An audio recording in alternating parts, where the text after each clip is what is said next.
Avez-vous déjà entendu parler d'une créature si sauvage, si rusée, qu'elle a semé la terreur dans le cœur d'un village entier? Imaginez une bête qui rôde sous le couvert de l'obscurité, dont la simple présence fait naître des rumeurs de sorcellerie métamorphique et de terreur surnaturelle. Et si je vous disais qu'une telle créature existe vraiment, préparez-vous à un voyage glaçant au cœur de Mafui, un village prisonnier des griffes d'un monstrueux prédateur. Rejoignez-nous et plongez dans les chapitres palpitants de l'épouvantable saga du mangeur d'hommes de Mafui. Assistez à la lutte désespérée pour la survie, aux triomphes et aux échecs, et à l'esprit inébranlable de ceux qui ont osé défier une bête démoniaque. Mais attention, ce récit n'est pas pour les âmes sensibles, car il dévoile les recoins les plus sombres de la fureur de la nature et les profondeurs glaçantes de la peur humaine. Le lion. Connu plus tard sous le nom de mangeur d'hommes de Mafui, mesurait 3,2 mètres de long, 1,2 mètre à l'épaule et pesait environ 249 kg. Il n'avait peur ni des hommes, ni des bêtes, ni des fusils. Il a terrorisé le village de Mafui et ses environs pendant des mois avant d'être finalement abattu d'une balle dans la tête. Mafui, un minuscule village de la province orientale de Zambie, est connu pour être l'entrée du parc national de South Luangwa. Mafui est aujourd'hui une destination touristique réputée et une zone de conservation de la faune qui propose des safaris, des aires de camping et des lodges où les visiteurs peuvent interagir directement avec les éléphants. Notre histoire se déroule toutefois dans les années 1990, à une époque où Mafui n'était pas aussi accueillante pour les touristes qu'elle ne l'est aujourd'hui. Deux garçons jouaient dans les plaines pendant l'été étouffant de 1991, après le coucher du soleil. Ils devaient rentrer au village avant que l'énorme soleil orange ne se couche à l'horizon. Mais ils ont été absorbés par leur peur et ont perdu la notion du temps. Ils ont entamé leur pénible voyage de retour au coucher du soleil, espérant que leurs parents seraient compréhensifs et leur pardonneraient leur retard. À leur insu, un prédateur mortel les guettait dans les hautes herbes de la savane, attendant l'occasion idéale pour frapper. L'un des garçons a été projeté au sol par un grand lion qui a soudainement surgi alors que les garçons s'approchaient d'un embranchement. Le lion a rapidement mordu le cou du garçon, le tuant en quelques secondes avant même qu'il ne puisse cligner des yeux. Le deuxième garçon s'est enfui pour chercher de l'aide, en état de choc et de panique, titubant à travers la distance noire aussi vite que ses jambes le lui permettaient. Il a dû courir sur une bonne distance, à bout de souffle, avant de rencontrer des gardes-chasse qui l'ont aidé à appeler la police. Armes au poing, les gardes-chasse se précipitent sur les lieux de l'attaque. Mais il est déjà trop tard. Le lion avait disparu, ne laissant que des morceaux mâchés du crâne du jeune garçon mort, des os éparpillés et des morceaux de vêtements déchirés. Le règne de terreur du mangeur d'hommes a commencé avec ce jeune garçon comme première victime. Une femme ramassait de la nourriture à la périphérie du village environ 30 jours après la mort horrible du garçon. Elle s'adonna à son activité habituelle, à savoir ramasser du bois et des herbes à l'orée du village, sans se douter du visiteur indésirable qui la suivait silencieusement. La femme rentra chez elle et poursuivit sa routine du soir comme d'habitude, sans se rendre compte du danger qu'elle courait. À l'improviste, un énorme lion a foncé vers sa porte d'entrée et l'a violemment renversée, pénétrant ainsi dans sa maison. Le lion bondit, mordant et griffant la femme avant qu'elle ne réalise ce qui se passe, dans le but de la soumettre rapidement comme il l'avait fait avec le garçon.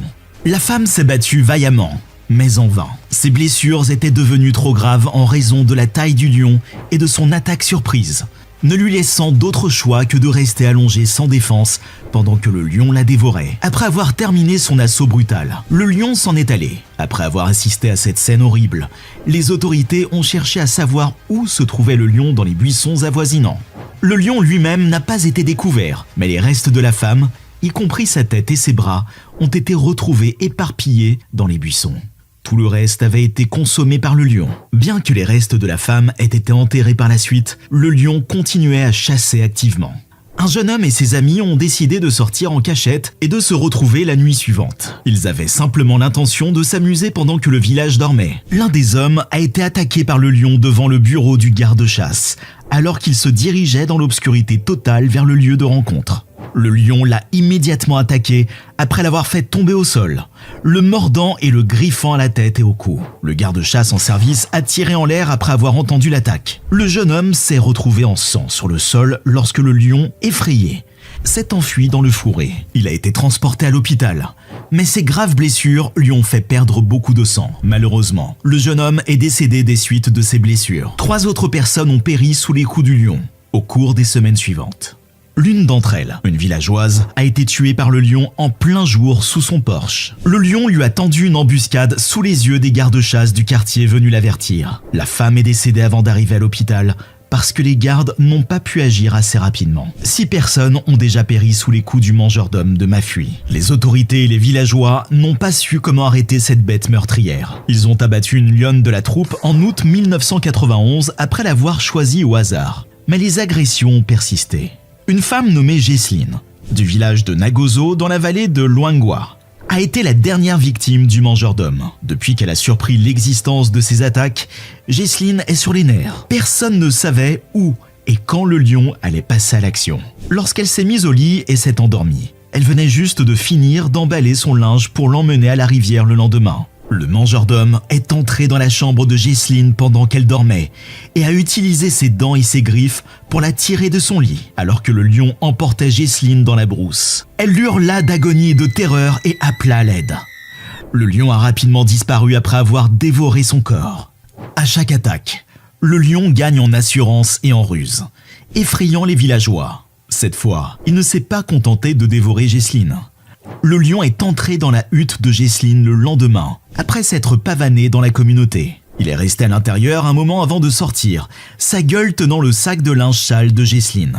Peut-être attiré par l'odeur, ou à la recherche d'une récompense, le lion a pris le sac et a disparu dans la brousse. Le lion semblait encouragé par les tentatives des voisins de Jesseline de l'effrayer en regardant par les fenêtres et en tapant sur des casseroles. Le lion a audacieusement placé le sac au milieu de la communauté, a poussé un puissant rugissement et a mis quelqu'un au défi de le défier. Comme personne n'osait le faire, le lion a repris le sac et s'éloigna dans la brousse. Dans les jours qui ont suivi, on a vu le lion jouer avec le sac à linge comme un chat domestique avec une pelote de laine. Les villageois considéraient le lion comme une créature démoniaque ou un sorcier masqué jetant des sorts.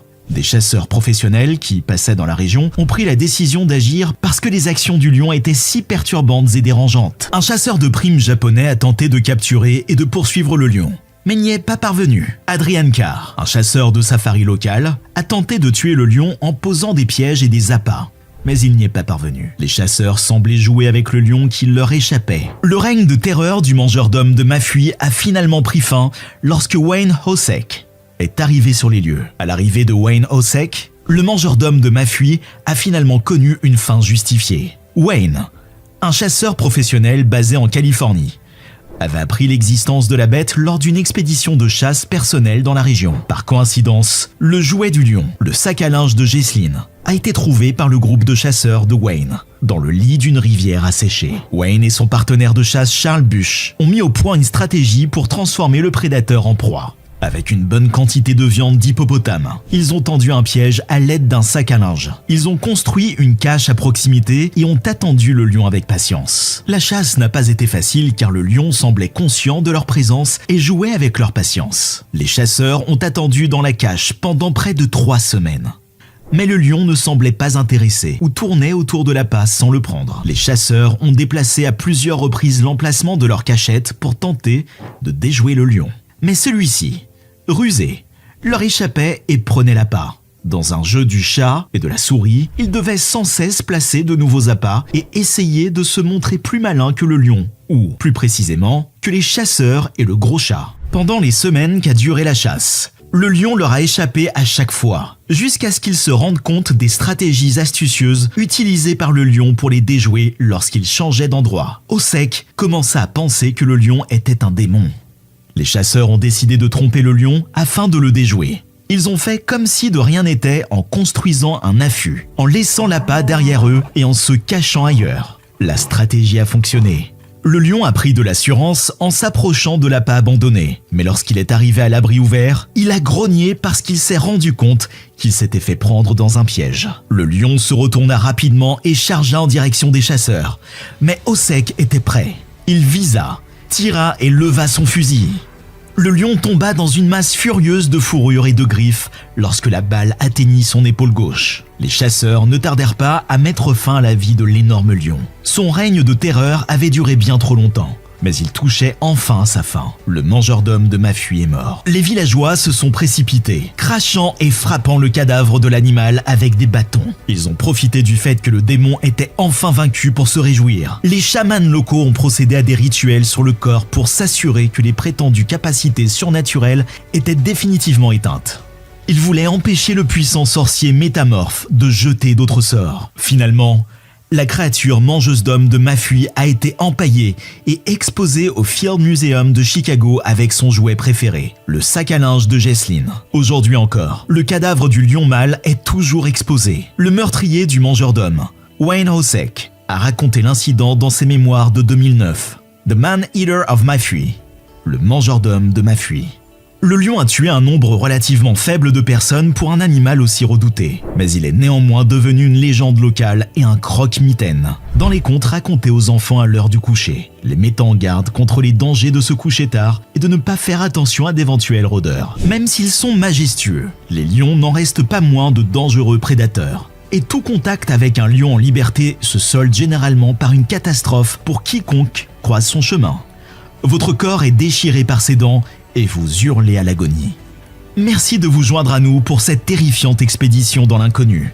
N'oubliez pas de rester vigilant, car les ombres peuvent encore receler des secrets qui n'ont pas encore été révélés. Jusqu'à ce que nous nous revoyions, restez en sécurité et gardez l'esprit d'aventure. Vous avez aimé cette vidéo ? Nous sommes sûrs que vous l'avez aimée, alors likez, abonnez-vous et rejoignez-nous lors de notre prochaine quête exaltante. En moins de 3 secondes, le célèbre lion Shemba du sanctuaire animalier de Marakel, en Afrique du Sud, a violemment sauté sur son propriétaire, Mike Hodge, qu'il avait élevé depuis qu'il était un lionceau orphelin, puis a procédé à le traîner dans la brousse. Des touristes terrifiés ont regardé avec horreur le cauchemar qui se déroulait devant eux, criant comme s'ils essayaient de se réveiller d'un mauvais rêve. Pendant un moment, tout le monde pensait que Mike Hodge était mort, et que le lion était sur le point de le dévorer. Le personnel n'avait d'autre choix que de tuer Shemba, ce qui était assez triste mais nécessaire, car s'il ne l'avait pas fait, Mike aurait été mutilé à mort. Monsieur Hodge a subi des blessures graves, mais s'est rétabli et a été attristé lorsqu'on lui a annoncé que son bien-aimé Shemba était mort. Il aimait vraiment Shemba, le traitant comme un membre de la famille, et passait 2 heures chaque jour pendant des mois à nourrir Shemba au biberon alors qu'il n'était qu'un lionceau. En Afrique, il n'est pas rare que des lions dans des sanctuaires organisés et clôturés, qui sont essentiellement des parcs safari, attaquent leurs propriétaires et le personnel sans méfiance. Cependant, dans la plupart des CA, les attaques sont mineures et les décès sont très rares. Malheureusement, certaines personnes comme Mike Hodge, qui ont passé de nombreuses années avec des lions et d'autres prédateurs, ont tendance à oublier que ces prédateurs de premier plan ne sont pas apprivoisés et que, peu importe à quel point on se rapproche d'eux, en une fraction de seconde, tout peut changer et se transformer en cauchemar, car l'instinct naturel ancestral de la bête pour chasser et dévorer sa proie surgit de nulle part. C'est l'histoire de Shemba et de son étrange et effrayante attaque contre Mike Hodge. Tout a commencé en 2003 lorsque Mike, âgé de 57 ans, et sa femme Chrissy ont décidé de quitter la Grande-Bretagne et de voyager en Afrique du Sud. Leur objectif était de prendre leur retraite là-bas et de passer le reste de leur vie à aider les animaux blessés et abandonnés. Leur cause était noble, car ils auraient facilement pu prendre leur retraite en Floride et passer du temps à jouer au golf et aux cartes avec des amis dans l'une des élégantes communautés de retraités de Floride. Au lieu de cela, ils ont choisi d'investir une partie importante de leurs économies de retraite dans une modeste maison et un sanctuaire animalier, en particulier pour les prédateurs, car beaucoup d'entre eux comme les lions, sont des espèces en voie de disparition qui pourraient disparaître. Mike Hodge, sa femme Chrissy et leur fille, qui est venue les aider dans le sanctuaire, aimaient vraiment les animaux et les grands félins en particulier. C'était simplement leur destin, car ils étaient tombés amoureux de l'Afrique et de ses paysages majestueux sans fin, de ses habitants amicaux et de sa faune diversifiée. Ils étaient heureux et prenaient plaisir à aider les animaux blessés et les lionceaux abandonnés, consacrant beaucoup de temps à sensibiliser sur l'importance de protéger les prédateurs en voie de disparition et à éduquer les visiteurs de leur sanctuaire sur ces anciennes bêtes et leur importance pour l'écosystème. Comme vous le savez probablement déjà, la plupart des parcs safari sont conçus comme des sanctuaires où les animaux sauvages, y compris les prédateurs, sont amenés pour être traités et hébergés. Ces parcs safari collectent des fonds pour leurs opérations et leurs dépenses en proposant des balades en camion en cage à l'intérieur des enclos du safari, où les visiteurs peuvent voir de très près les animaux sauvages dans leurs habitats. Quand Mike a acheté la parcelle numéro 51 de Kwagas Vlakte, en périphérie de Tabazimbi, il n'aurait jamais imaginé qu'un jour, cela deviendrait un sanctuaire aussi célèbre et un terrain de camping pour les amateurs de vie sauvage. À sa grande surprise, c'était un endroit parfait et très adapté aux lions, entre autres prédateurs. Toute la région était simplement riche en vie sauvage et malheureusement aussi en braconniers et chasseurs de trophées.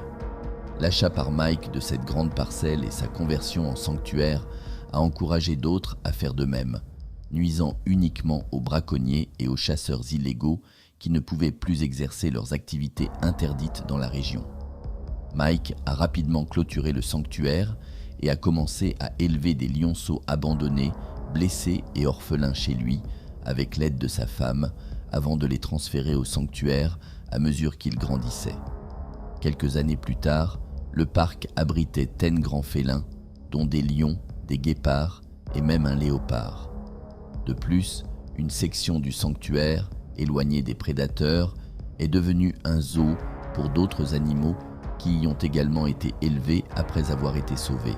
En 2008, Mike reçoit un appel concernant un lionceau d'une semaine qui a été rendu orphelin après que des chasseurs de trophées ont tué sa mère. Mike n'hésite pas à accueillir le lionceau, passant des mois à le nourrir au biberon chez lui.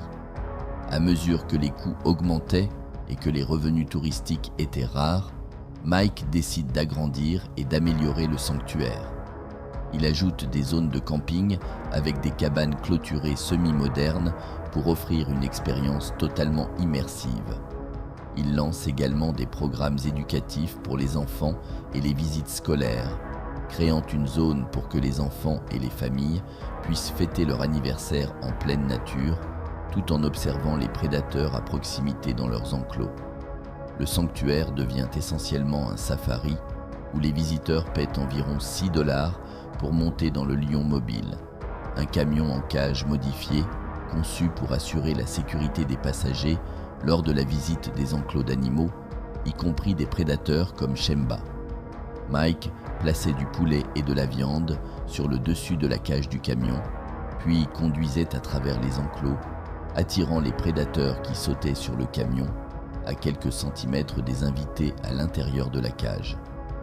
En 2018, le parc comptait au moins 15 prédateurs, dont des lions, des guépards et même des tigres du Bengale. Le sanctuaire employait plus de 10 personnes à plein temps et continuait de contribuer à la protection des animaux et à la sensibilisation tout en traitant gratuitement les animaux blessés.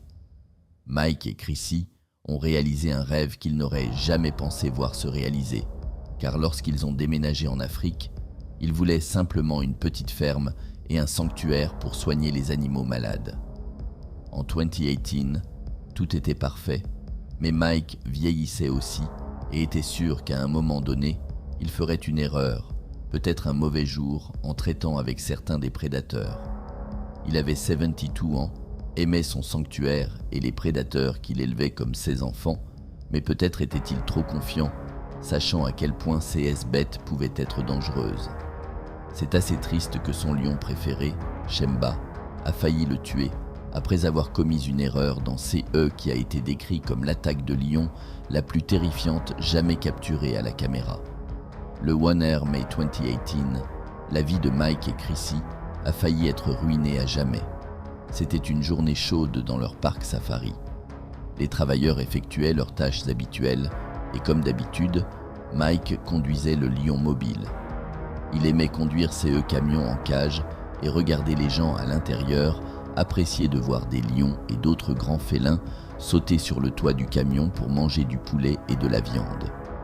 Il riait quand certains invités étaient effrayés, voire pleuraient, puis les consolait tout en les éduquant sur CS prédateurs de haut rang. Ces paroles étaient toujours réconfortantes, même les enfants adoraient ces histoires. Ces employés lui disaient souvent de les laisser conduire ou effectuer d'autres tâches dangereuses impliquant l'entretien, le nettoyage et l'inspection à l'intérieur des enclos des prédateurs. Mais il était trop confiant avec ceux qu'il considérait comme ses enfants et n'a jamais pensé qu'un d'entre eux l'attaquerait et faillir lui ôter la vie. Il le faisait aussi parce qu'il aimait rester actif et de cette manière montrer l'exemple à son équipe. Vers midi, l'une des visites était sur le point de se terminer. À ce moment-là, Mike fit l'annonce aux personnes dans le camion, tandis qu'un sourire satisfait couvrait son visage. Il savait que la dernière attraction au coin de la rue impliquait son grand félin préféré au monde, Shemba. Bien sûr, Shemba n'était plus le mignon lionceau que Mike et Chrissy avaient élevé chez eux. Maintenant, c'était un adulte à part entière, un vrai lion avec un appétit insatiable pour le poulet. Clairement, Shemba était le prédateur le plus gâté du parc, et Mike ne s'en souciait pas car il aimait vraiment ce lion. Il arrêta le camion près de la clôture, au coin de l'enclos de Shemba, et demanda à l'un des employés de placer quelques poulets sur le toit. Une fois que le camion entra dans l'enclos de Shemba, le lion féroce courut comme une fusée, sauta sur le toit et commença à dévorer son déjeuner. Les touristes à l'intérieur de la cage étaient choqués et émerveillés par la taille, la force et la beauté naturelle de Shemba. Une fois que Shemba eut fini son déjeuner, il répondit au signal d'un travailleur qui l'attira loin du camion avec un autre poulet. À ce moment-là, Mike fit demi-tour avec le camion et quitta l'enclos. La porte était fermée. Cependant, Mike vit quelque chose d'étrange. Shemba reniflait quelque chose par terre et il y avait une odeur terrible dans l'enclos. Mike indiqua alors à l'un des travailleurs d'attirer Shemba avec une poche pleine de viande car il voulait entrer dans l'enclos et vérifier la source de l'odeur et c'est eux que Shemba avait reniflé quelques minutes auparavant. C'était une tactique souvent utilisée pour déplacer Shemba d'un endroit à un autre et était généralement efficace. Cependant, ce jour-là, Shemba était d'humeur étrange. Mike ouvrit une petite porte menant à l'enclos, tandis que Shemba s'éloignait vers le poulet que le travailleur avait dans la main, de l'autre côté de la clôture. Mike s'avança d'environ 5 mètres à l'intérieur et inspecta l'objet que Shemba avait reniflé auparavant. C'étaient des restes de poulet que Shemba avait laissés la veille, et cela commençait à se décomposer et à produire une odeur horrible. Il fallut à Mike 5 secondes pour atteindre et renverser le poulet pourri avec son pied, tandis que Shemba était à environ 12 mètres. Et puis, l'enfer se déchaîna lorsque Shemba courut vers Mike, qui réalisa immédiatement le danger et se dirigea vers la porte. Cependant, à seulement un pied de la porte, Shemba réussit à renverser Mike au sol. L'erreur que Mike fit ce jour-là était de ne pas attendre que Shemba soit loin de la porte et occupé à dévorer de la viande. De plus, le travailleur et Mike se montraient mutuellement du doigt, ce qui aurait pu attirer l'attention de Shemba sur Mike. La deuxième erreur de Mike fut de tourner le dos à Shemba lorsqu'il se précipita vers lui. Il aurait été préférable de reculer rapidement vers la porte. Un expert a déclaré que Shemba aurait pu se précipiter pour saluer son propriétaire et n'avait aucune intention de l'attaquer. Mais le fait que Mike se retourne et s'enfuit a fait que Shemba est instinctivement passé en mode chasse. Mike était maintenant au sol, inconscient du coup, avec Shemba sur lui, tandis que les touristes commençaient à crier et à hurler de folie. En une seconde, Shemba attrapa Mike entre ses mâchoires sans effort et le traîna plus loin dans l'enclos. Ensuite, les travailleurs disparurent pendant quelques secondes, revinrent avec un pistolet et commencèrent à tirer des coups d'avertissement en l'air. Néanmoins, Shemba attrapa à nouveau Mike entre ses mâchoires puissantes et essaya de l'emmener plus loin dans l'enclos, derrière les buissons et les arbres. À ce moment-là, les travailleurs n'avaient d'autre choix que de tirer directement sur Shemba, car ils savaient que Mike était probablement encore en vie et pouvait être sauvé. Mais si Shemba le mordait à nouveau, il mourrait en quelques secondes. À ce moment-là, ils décidèrent de tirer sur Shemba et ils réussirent. Shemba courut dans l'enclos et mourut quelques minutes plus tard des blessures, tandis que les travailleurs couraient à l'intérieur pour secourir Mike. Ils trouvèrent se blâmer pour l'incident. Quelques semaines plus tard, Mike était de retour dans l'enclos, mais il ressentait une grande tristesse parce que Shemba était mort. Il n'a jamais compris ce qui s'est passé ce jour-là et il insiste toujours sur le fait que leur fille regrette toujours Shemba. Cette attaque a été suivie de quelque chose de assez horrible. Beaucoup de gens qui ne comprennent pas vraiment comment fonctionnent les sanctuaires d'animaux ou les parcs safari et leur importance pour la conservation des espèces en voie de disparition et pour offrir un abri aux lionceaux. À tel point que de nombreuses personnes ont commencé à attaquer le sanctuaire et Mike avec des messages haineux, des lettres et une myriade de trolls en ligne, comme si Mike était un chasseur et le sanctuaire un terrain de chasse. Les choses ont tellement mal tourné que c'est songe pour créer une audience et lever des fonds. En réalité, Mike Hodge n'était pas un chasseur, encore moins un braconnier, et il ne faisait de mal aux animaux. En fait, Shemba n'était qu'un parmi les innombrables animaux sauvés par Mike d'une mort certaine. Il a dépensé beaucoup d'argent, de temps et d'énergie avec sa femme dans la construction du sanctuaire peuvent être élevés en toute sécurité et ainsi se reproduire et augmenter leur nombre. Pendant ce temps, le nombre de lions dans la nature diminue constamment, car les gouvernements et les autorités de divers pays africains luttent pour freiner les braconniers et les chasseurs de trophées. 16 menaces ont conduit Mike à maintenir le sanctuaire fermé pendant un certain temps jusqu'à ce que les furieux guerriers du clavier oublient l'histoire et trouvent quelqu'un d'autre à attaquer. Pendant un certain temps, Mike a envisagé de déplacer tous les animaux vers un autre safari et de fermer les installations. Mais finalement, il a décidé que s'il le faisait, ce serait une victoire facile pour les braconniers. Le parc a été rouvert avec quelques nouvelles règles pour éviter des incidents similaires. Actuellement, le Marrakech Animal Sanctuary est ouvert toute l'année et continue d'accueillir à la fois des prédateurs blessés et des lionceaux abandonnés, leur redonnant vie.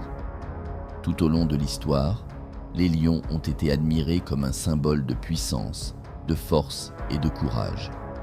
Il fut un temps où les lions erraient dans toute l'Afrique, certaines parties de l'Asie et même le sud de l'Europe. Cependant, cette espèce puissante ne se trouve maintenant que dans des fragments de l'Afrique subsaharienne, avec une sous-population en danger critique en Afrique de l'Ouest et une petite population de lions asiatiques dans le parc national de Hir en Inde. Comparés à d'autres grandes espèces de félins, les lions sont les plus de femelles et leurs lionceaux. Saviez-vous que le rugissement d'un lion est si puissant et fort qu'il peut être entendu jusqu'à 8 km de distance et qu'il est également une démonstration de pouvoir entre les mâles?